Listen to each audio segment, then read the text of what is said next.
Iqiniso ukuthi majority yama-gents abaya egroovini, abaya emaklabhini bangabambanga bochiri, basuke baya lapho ngenhloso yokuthi bazothola isitoko. Bazothola isitoko laphayana, and into abayifuna kusitoko it's bums. Bafuna ukuhamba nabo bayolala nawo. Ladies iningi labo kulabo bona lapho bazoyenza sure ukuthi bathole imali, even to kill. Bathole le mali ezokwazi ukuthi batholele isitoko. Because kumele bafike bayenze istyle. Mabafika bayenze istyle.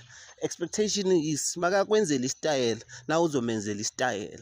Nika akekho umuntu oyifada Christmas egroovini. Akekho umuntu osuka nje asuke kuba athi yabona manje ngizizwa namhlanje ngizizwa ngufada Christmas akekho.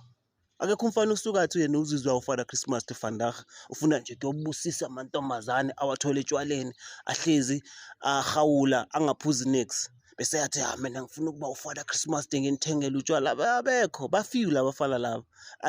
Unless umuntu akhona yenza imani ritual bafiwe. Ukuthi aka expectanga next ekugcineni. Gents ba expectile ba expect ukuhamba na, they want bumps. And then into engakhulunywa ukuthi wena esintombazana mawuzosuka kini or wherever la uhlala khona ungena mali uthi ngigroovini, and then I'm still expecting ukuthi bangifike egroovini someone will buy me liquor. You are putting yourself at risk, because some of la madoda lawo wona lawo uzowathole egroovini or eclubini, some of those people are wicked. Labo bantu laba abanye banukelwa igazi vele. One mistake nje uyabatriggerisha, uyabajwayela, ungijwayela amasimba. Ngikuthengela utshwala, the next ngitshela ukuthi awusahambi nami wanye umangweni ngixobonisa ke ngizokubonisa. You understand? So at times our thinking yi problem. Some things are self-inflicted miseries. Angeke usuke kini ungenamali yotshwala, mawufika etshwaleni, mawufika eklapini ufike uthi wena uphuza ice droppers, awunamali sisi, awunanemali ye6 ye7. Wena so mina ngiphuza ice droppers, ngifuna neHennessy VSOP because wena ufuna ukwenza icontent. Uzokwenzela because utshontshile. Umunye utshontshile le mali yakhe, imali yakhe kumali ukukhobanisa. Umunye ubulele for leyo mali leyo yamshisa vele. Ufuna ibums. And then uzokwenzela leyo nto leyo. The next thing wena makaqeda ukwenzela wena ufuna ukuhamba naye. Nina la tularibulerisa too much. Sekumele manje thina senze into justice for bani, justice for ing.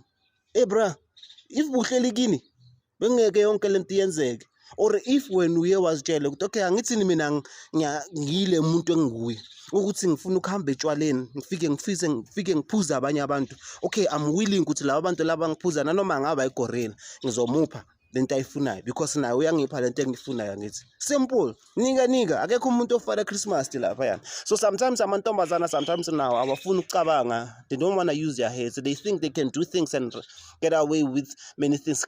What they don't know ukuthi abanye abantu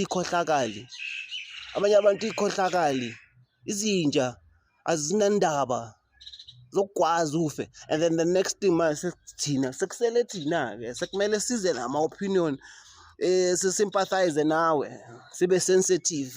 Masikhuluma ngizothiwa insensitive. But umuntu usukile wayetshwaleni wafika wazenza isitoko siyadliwa bafethu. Isitoko size lapho kuthengiswa siyadliwa isitoko, yezwa. The word stock it's a right word.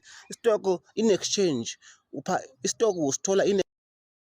Hello Mzansi, welcome to Umgosi waseMzansi. Lo bhodlwana ukhulumela mayelana nalendzaba yala ma-cousins alapha eMamelodi lapha wadelethile, and ukhuluma indzaba yokuthi mantombazane awafunze kokuthi angayetshwaleni anganamali thinking kokuthi bayofike bathole bofada Christmas ematshwaleni, abathengele etshwala mabasuka lapho bahambe babaleke or bangasafuni kumuka naloyo muntu lo. Uthi majida lamaningi ayetshwaleni with the mindset yokuthi vele lena ngiyofike ngithole isitoko, ngifike ngimthengele umuntu utshwala then simuke sendlini. It's something vele lesiyadika ukuthi yendeka ikhona iyaphila.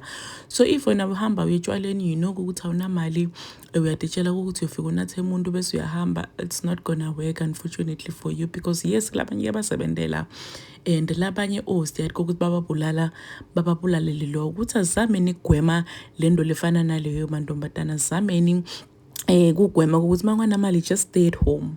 uma utati nje ukuthi awunayo imali, hlala ekhaya to avoid le tinto ukuthi usuyonathi hayi imali yemuntu wena etshwaleni bese umuntu sofuna kuhamba nawe ngenkani awusafuni bese soyakubulala. As-avoideni nje lokho ngokuthi sentenjani sihlale emakhaya. If you know ukuthi itshelede awunayo, just stay at home. We are not saying ukuthi lento ke kulamantombazane it's something good, ku-right. No one has a right ukuthi athathe impilo yomuntu. It doesn't matter ukuthi umthengeleni, it really doesn't matter. But into lesibonako okuthi tosifake ematimeni ebungodini azame ukuyi-avoida as much as possible.